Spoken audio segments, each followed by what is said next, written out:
tersebar di dunia itu ternyata menurut grafik ini dari ternyata lebih banyak yang tidak terstruktur.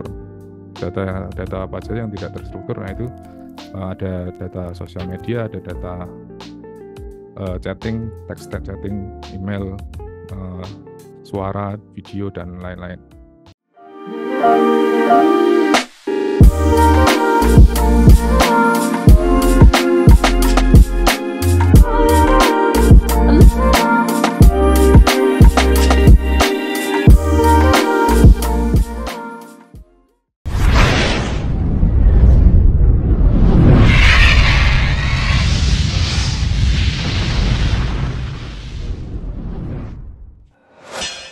Bismillahirrahmanirrahim. Assalamualaikum warahmatullahi wabarakatuh.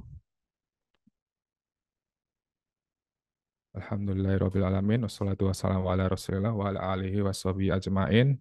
Rabbi shrah sadri wa yassir li amri wahlul 'uqdatam min lisani yafqahu qawli. Sebelumnya perkenalkan, nama saya Tungki Adi Pradana. Saya bertim admisi. Pada kesempatan kali ini izinkan saya untuk menyampaikan materi TED Talk tentang data science, a simple introduction. Baik, sebelumnya juga saya ucapkan terima kasih atas kesempatannya juga kepada PSI, sahabat PSI, untuk memberikan saya kesempatan untuk mengisi acara TED Talk ini. Jadi kenapa saya mengambil materi ini? Flashback dulu. Jadi saat ini saya mengambil studi S2 di Magister Informatika UI dan saya mengambil konsentrasi di bidang data science dan sudah jalan 2 semester ini. Jadi menurut saya menarik untuk membawa topik ini ke sahabat PSI sekalian dan juga mungkin sebagai tempat diskusi saya untuk mendapatkan ide di topik tes saya nanti. Semoga saya sampai sekarang belum punya judul tesis. Oke, jadi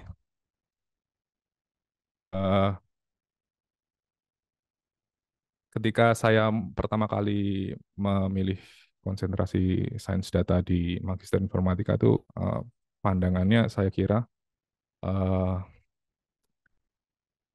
saya akan banyak kayak kerja di PSI itu banyak ngoding, pemrograman, tapi setelah saya masuk ternyata tidak, lebih banyak belajar rumus-rumus matematika dan rumus-rumus statistika. Nah, sesuai dengan meme yang ada di gambar ini, what people think data science look like, nah, computer science-nya itu lebih banyak presentasinya daripada statistik. Nah, tapi padahal kenyataannya ilmu-ilmu matematika sama statistiknya itu malah lebih banyak teori-teorinya daripada praktiknya. Oke. Jadi sebelum masuk ke materi apa itu data science, kita flashback dulu ke latar belakang. Kita tahu kalau data itu adalah sesuatu yang sudah menjadi melekat pada diri kita. Kita itu setiap hari berinteraksi dengan data, apalagi kita seorang bekerja di bidang IT, pasti kita akan bekerja dengan data. Nah, di sini saya ambil poster dari Statista menjelaskan jika setiap 1 menit di internet pada tahun 2021 itu ada berapa data yang tersebar di dunia di internet. Yang kita bisa melihat sendiri ini di Netflix ada 28.000 subscriber yang menonton dalam 1 menit. Kemudian ada 69 juta pesan terkirim di WA atau Messenger. Dan ada 500 jam YouTube konten yang diupload dan masih banyak lagi. Dari situ juga kita bisa lihat di grafik di sebelah kanan ini, kalau data itu berkembang secara pesat dan diprediksi di tahun 2035 nanti ada 2152 zettabytes data yang tersebar di seluruh dunia dan internet. Nah, di UI sendiri, kemudian data yang tersebar di dunia itu ternyata menurut grafik ini dari ternyata lebih banyak yang tidak terstruktur. Data data apa saja yang tidak terstruktur? Nah itu ada data sosial media, ada data chatting, text chatting, email, eh, suara, video dan lain-lain. Nah, sedangkan kita sebagai software engineer di BSI ini biasanya kita seringkali berinteraksi dengan data-data yang terstruktur, yang ada di database, yang ada di Excel dan lain. Nah, ini data-data ini tuh nanti disebut dengan big data. Kemudian di UI sendiri, ini saya comot dari presentasinya, materi presentasinya Pak Andri ketika mengajar saya di Big Data Analytics mengenai WiFi eh, analitik WiFi. Nanti di UI sendiri itu ternyata juga tersebar banyak data, eh, diperkirakan sampai 2,5 exabytes per hari itu tersebar. Nah ini data network dan ini di masa sebelum COVID juga 9 terabyte per hari selama masa kerja. Dan juga di sosial media itu juga masing 1 juta user yang rata-rata 2,5 jam per hari itu melakukan like, tweet, post, dan sharing konten di Facebook, Instagram, dan Twitter. Oke, dari itu semua kita tuh apa namanya, apa sih? Maksudnya kenapa sih? Kok misalnya dari what the big deal? Untuk apa kan? Kalau misalnya kita, kalau misalnya data itu tersebar, nah itu muncul bidang ilmu baru yang namanya data science. Nah ini bidang ilmu ini ternyata menurut IBM dia itu adalah bidang ilmu yang mengkombinasikan matematika dan statistik, spesial programming dan analisis dan artificial intelligence dan machine learning untuk mencapai suatu apa namanya insight yang tersembunyi di dalam data. Jadi kita itu dari data-data yang tadi tersebar di seluruh dunia itu kita ingin mencari wawasan atau pengetahuan yang ada, wawasan atau pengetahuan tersembunyi yang ada di data tersebut yang nantinya akan dibuat untuk melakukan pengambilan keputusan atau melakukan planning strategik gitu, menurut menurut IBM. Nah, terus saya juga tanya ke ChatGPT. Menurut ChatGPT sendiri itu data science itu adalah eh, belajar apa namanya studi tentang data yang melibatkan pengembangan record, menyimpan dan menganalisa data secara efektif untuk mengekstrak informasi yang bermanfaat atau berguna. Jadi dan kemudian untuk tujuannya sendiri atau goalnya sendiri adalah untuk mendapatkan insight atau dan pengetahuan dari semua tipe data, baik itu data-data yang terstruktur maupun yang tidak terstruktur. Oke. Nah, di sini sendiri data science sendiri itu juga artinya merupakan irisan dari beberapa bidang ilmu, matematika dan statistik, ilmu komputer dan eh, bisnis ya, analisis bisnis. Nah, di situ jadi seorang data scientist itu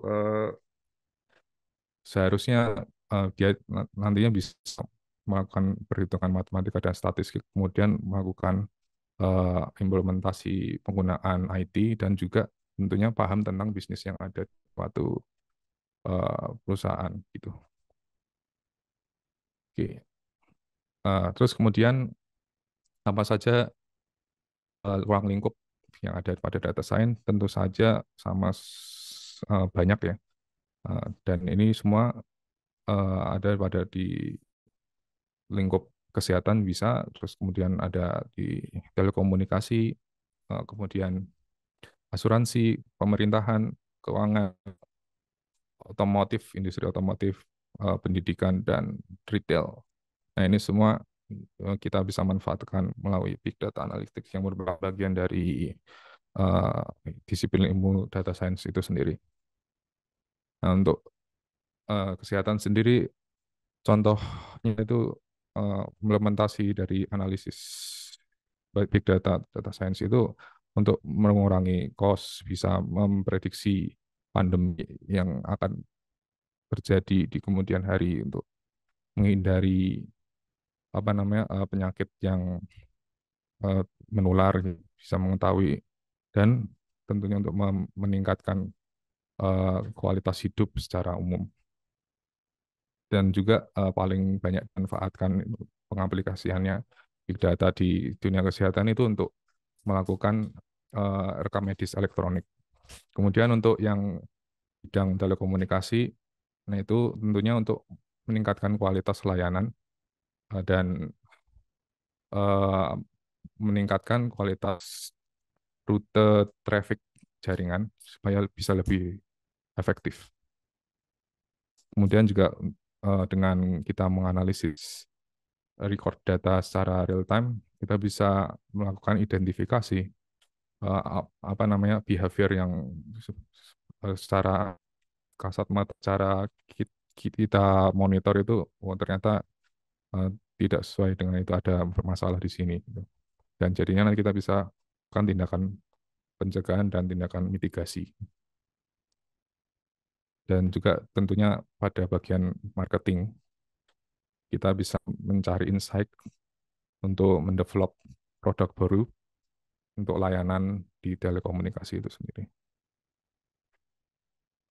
Untuk asuransi sama, bisa untuk melakukan manajemen risiko, bisa untuk melakukan fraud detection atau deteksi penipuan marketing, dan bisa untuk melakukan mencari tahu insight dari customer. Government untuk yang dari pemerintahan, bidang pemerintahan itu bisa untuk melakukan mengestimasi neraca perdagangan di dalam negeri, dan untuk bisa kita juga bisa melakukan menganalisa uh, keuangan negara dari data itu, dari analisis big data itu. Dan tentunya juga untuk mendapatkan insight bagaimana kita mengembangkan suatu pemerintahan. Kemudian untuk yang di industri keuangan sendiri, nah itu bisa mendefinisikan interaksi, dan nantinya juga bisa dari analisis itu jadi bisa melakukan apa namanya sugesti untuk apa yang harus kita lakukan selanjutnya. Kemudian untuk otomotif sama, untuk manajemen lebih produktif, dan kita juga bisa eh, melakukan monitoring menggunakan sensor pada eh, otomotif dan lainnya. Dan untuk edukasi, kita bisa melakukan eh, meningkatkan kualitas pendidikan atau pengajaran pada mahasiswa atau siswa, yang dapat membantu guru atau dosen untuk melacak atau mengetrack performa siswa atau siswa supaya lebih baik. Dan untuk retail sendiri sama, bisa mengoptimasi bisnis. Kemudian data science juga memiliki metodologi. Seperti yang kita tahu tadi sebelumnya, data science merupakan irisan dari ilmu matematika, statistika, ilmu IT, dan ilmu bisnis. Nah, jadi pertama-tama apa yang ketika kita ingin menerapkan data science, kita harus paham proses bisnis yang berlaku di perusahaan kita. Dari situ nanti kita bisa melakukan eh, analisis. Dan analisisnya itu kita bisa menggunakan apa namanya beberapa jenis-jenis tipe analisis. Dan tipe analisis eh, ada beberapa jenis, dan kalau di data science sendiri nantinya dari analisis tersebut dibuat menjadi dua tipe, yaitu tipe deskriptif dan tipe prediktif. Dan dari situ, dari kita sudah paham bisnis kita seperti apa, harus analisis apa yang ingin kita lakukan. Nah, dari situ kita kemudian eh, planning, planning untuk apa saja yang kita butuhkan dalam untuk mencapai tujuan dari analisis tersebut. Kemudian setelah planning data apa saja yang ingin kita lakukan data collection. Nah, di sini bisa dari recording data, atau kita bisa mengambil dari sosial media, dari berita artikel jika kita ingin menganalisis produk, misalnya menganalisis layanan gateway UII, kualitas layanan gateway UII. Nah, misalnya kita bisa mengambil data-datanya itu dari sosial media, misalnya terkait layanan dari akun-akun mahasiswa yang nge-swap status tentang UI Gateway itu seperti apa. Dan dari situ kita bisa eh, membaca datanya dan kita siapkan untuk melakukan modeling. Nanti modeling ini nantinya kita lakukan apa namanya pemilihan algoritma, apakah kita ingin menggunakan machine learning atau deep learning gitu. Terus nantinya dari situ eh, kita bisa melakukan eh, proses training dan proses testing. Nantinya kita bisa mengetahui hasil analisis yang sudah dilakukan di dalam modeling tersebut. Nantinya kita dapat melakukan evaluasi dan bisa dideploy untuk kemudian kita pakai di production gitu. Terus nanti jadi secara singkat eh, metode data science itu seperti ini. Yang pertama itu mengidentifikasi dan melakukan pendekatan masalah bisnis, kemudian mengumpulkan persyaratan data dan menentukan metode penggunaan. Yang ketiga, memahami dan mempersiapkan data. Empat, menghasilkan model dan melakukan evaluasi. Lima, menerka model dan mengumpulkan feedback. Oke, dari metodologi tadi, data science juga memiliki tools. Toolsnya itu yang paling umum digunakan adalah bahasa pemrograman Python dan bahasa pemrograman R. Nah, Python sendiri ini yang banyak digunakan untuk orang-orang yang berlatar belakang dari IT, dari yang saya dapatkan sampai sekarang. Kalau R sendiri, nah itu biasanya digunakan, banyak digunakan oleh orang-orang yang berlatar belakang dari statistik. Yes. Jadi ketika saya uh, dulu ya data insight itu diajar oleh Prof. Jaka, nah beliau lebih banyak menggunakan R daripada Python. Kemudian untuk dosen-dosen informatika lain lebih menggunakan Python. Dan nantinya di dalam Python sendiri itu terdapat banyak library untuk mendukung proses analisis data seperti NumPy, Pandas, Matplotlib, dan lain-lain. Nah, setelah kita tahu toolsnya, nanti di dalam pemrograman Python itu sendiri, kita bisa melakukan visualisasi data. Nah, visualisasi data sendiri itu adalah kita merepresentasikan data dalam bentuk grafik seperti chart, plot, infografis, dan bahkan bisa sebagai animasi. Dan dari uh, visualisasi data tersebut kita dapatkan sebuah informasi yang dapat mengkomunikasikan uh, data-data yang hubungan antara data-data yang kompleks dan nantinya kita dapat mendapatkan wawasan atau insight, jadinya kita lebih tahu.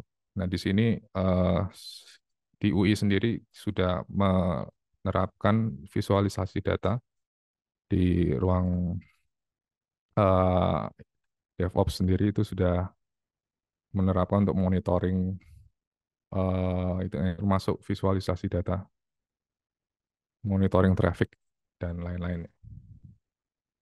Kemudian juga di aplikasi UIP juga sudah melakukan monitoring apa namanya visualisasi data menggunakan aplikasi UI Monitor. Nah, UI Monitor ini eh, untuk saat ini masih untuk memonitor visualisasi data untuk penerimaan mahasiswa baru. Semoga kedepannya bisa untuk yang lain. gitu. Jadi data-data yang ada di UI Gateway, aplikasi-aplikasi yang ada semoga bisa termonitor dari sini apa saja yang masuk seperti itu. Dan juga di website bsi.ui.ac.id sendiri itu sudah menerapkan visualisasi data untuk memonitor eh, rencana dan capaian produk ya dari layanan yang dimiliki oleh BSI. Dan per tim juga masing-masing juga memiliki eh, jadi kita bisa mengetahui apa yang dikerjakan tim lain. Ini sangat membantu dalam visualisasi data. Jadi data science juga nantinya outputnya juga seperti ini. Eh, Ilmu data science yaitu untuk melakukan visualisasi data juga. Nah, terus teknik-teknik yang ada pada data science. Nah, kita tahu sendiri perkembangan AI saat ini itu sudah semakin apa namanya eh, tinggi ya, maksudnya semakin di era digital ini semakin banyak gitu. Eh, Jadinya AI, machine learning dan deep learning ini termasuk bagian dari data science, teknis data science.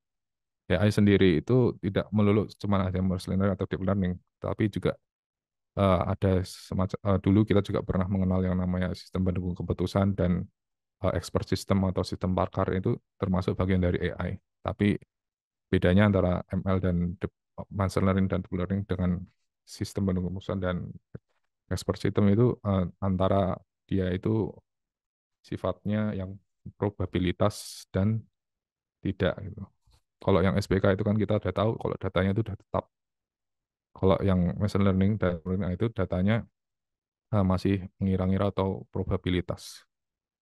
Jadi kebanyakan rumus-rumus matematika dan statistik yang digunakan di data science itu nantinya menghitung probabilitas dan bobot yang akan keluar di perhitungan pada saat memodelkan machine learning dan deep learning.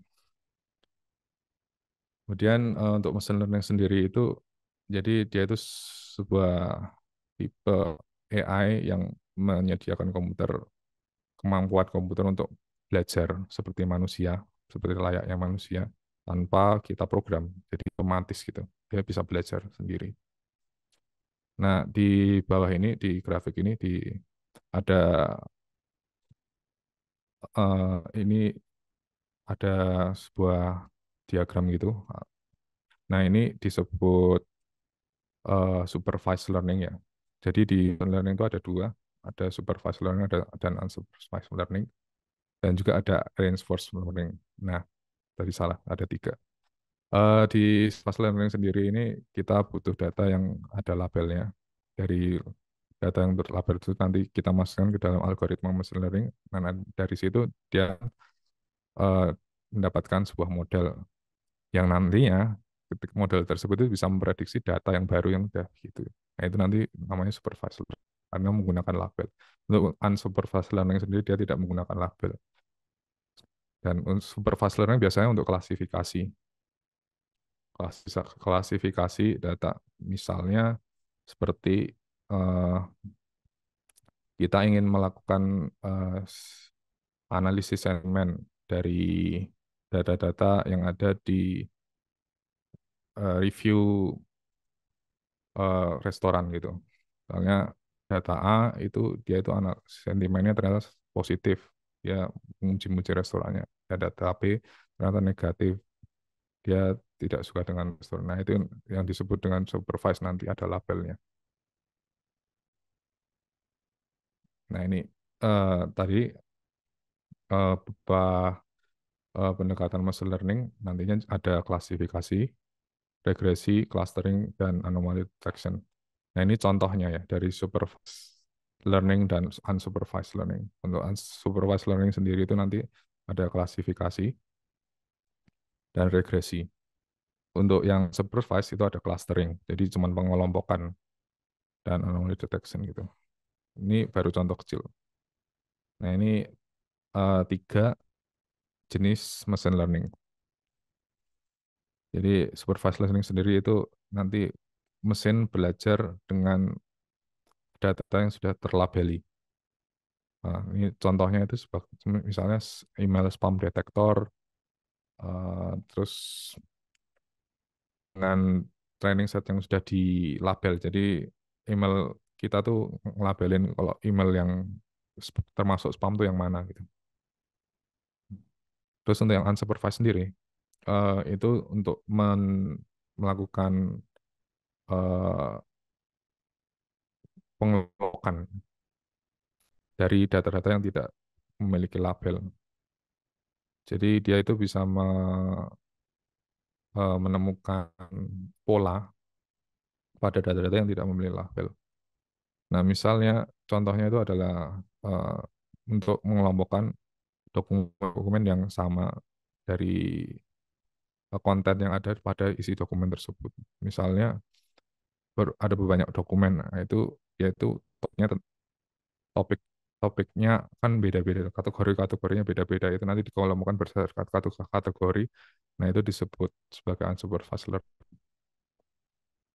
Kemudian yang terakhir adalah reinforcement learning. Nah, ini reinforcement learning itu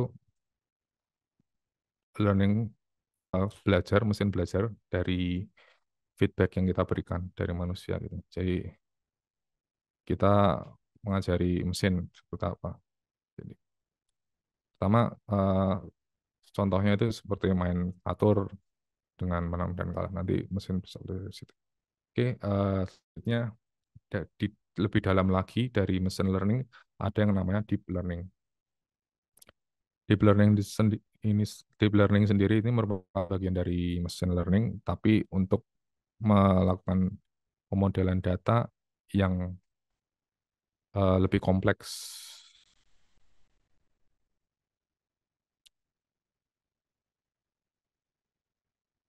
yaitu melakukan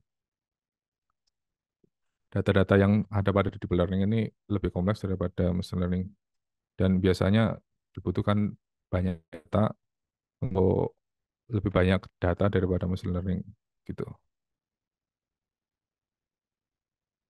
Nah, terus contohnya apa saja data-data yang dibutuhkan untuk deep learning yang dihasilkan pengaplikasiannya, yaitu bisa untuk uh, speech recognition, pengenalan suara, terus bisa untuk computer vision, atau banyak ya object detection dan lain-lain.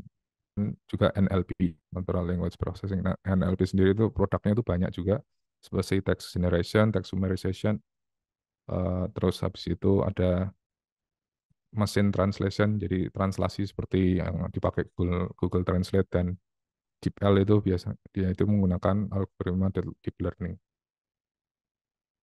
Nah, ini contoh-contoh eh,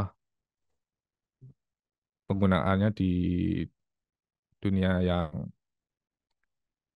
real world ya, sebenarnya dari apa namanya perusahaan-perusahaan teknologi besar untuk pengimplementasian data science itu sendiri.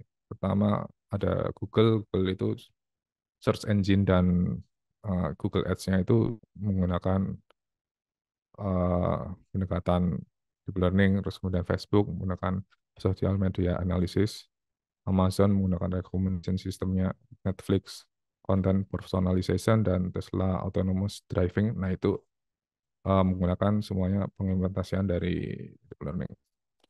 Oke, kemudian saya ingin memberikan contoh lagi dari pengimplementasian deep learning ini sederhana. Saya menggunakan TensorFlow JS. Bentar, stop share.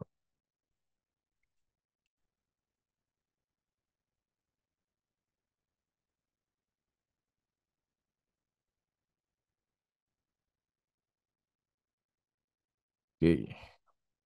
Nah, ini saya menggunakan TensorFlow JS. Tadinya saya katakan kalau misalnya kebanyakan dari eh, pengembangan model aplikasi data science itu menggunakan Python, nah, tapi juga sudah dikembangkan yang namanya TensorFlow. Nah, ini dia menggunakan TensorFlow JS, jadi dia di jalan di JavaScript gitu.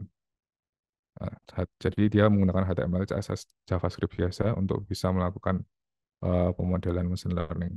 Misalnya ini adalah eh, contoh implementasi penggunaan eh, data science, yaitu untuk melakukan deteksi objek. Nah, di sini kita akan mengklasifikasikan dua data yang berbeda dari kita ngajarin komputer nih. Dia itu ini termasuk kelas satu atau kelas 2 dari yang nanti kita kumpulkan.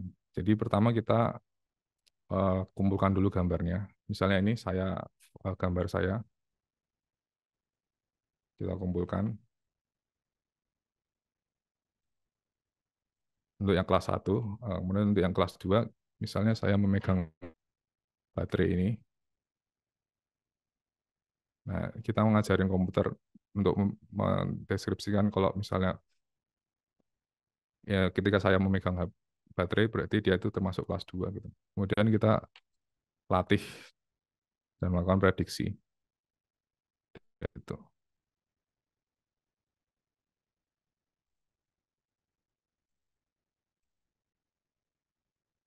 Oke, prosesnya sedang berjalan.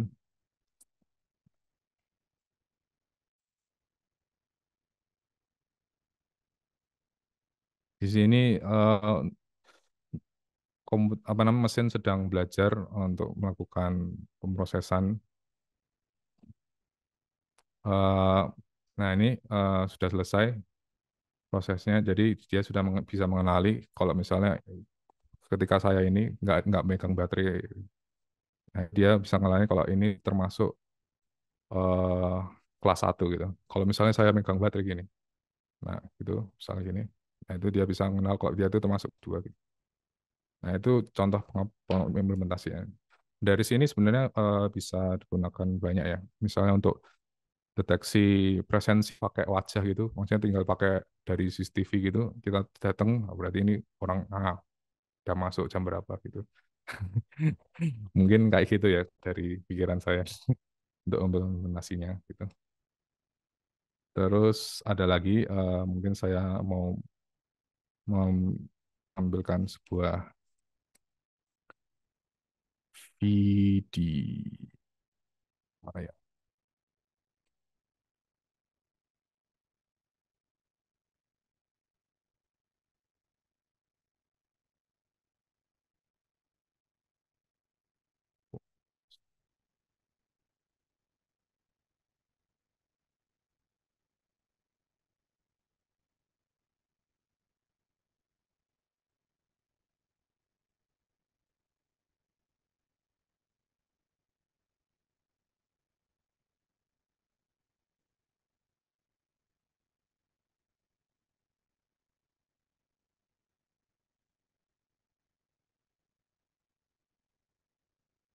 Nah, ini contoh pengimplementasian data science. Beliau ini adalah Lex Fridman. Nah, dia mengimplementasikan self driving car. Jadi mobilnya ini nanti bisa jalan sendiri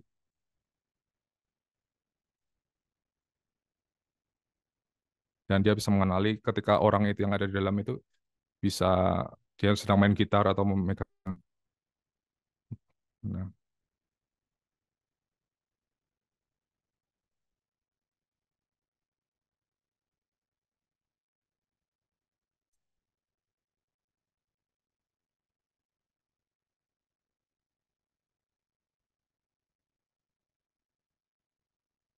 Lex Fridman ini sendiri adalah seorang peneliti dan eh, dosen dari MIT University. Nah, dia bisa mengenali orang sedang main gitar atau sistem gitu. Dan ini mobilnya jalan sendiri tanpa dikemudikan.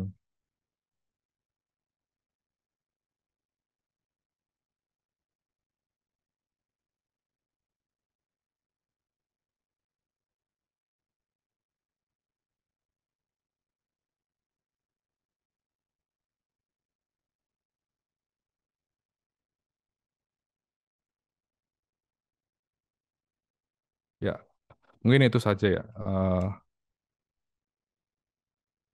Sebentar.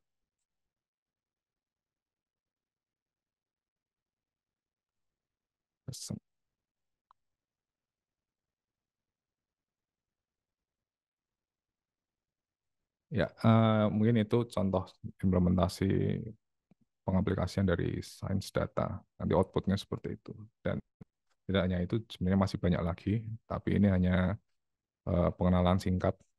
Mungkin dari saya itu mungkin bisa sharing diskusi apa yang bisa kita lakukan untuk PSI ini. Karena saya kira PSI ini sudah bisa untuk mengimplementasikan sains data karena kita sudah memiliki merecord banyak data, baik itu data traffic network, data-data yang ada pada UI Gateway, pada aplikasi-aplikasinya.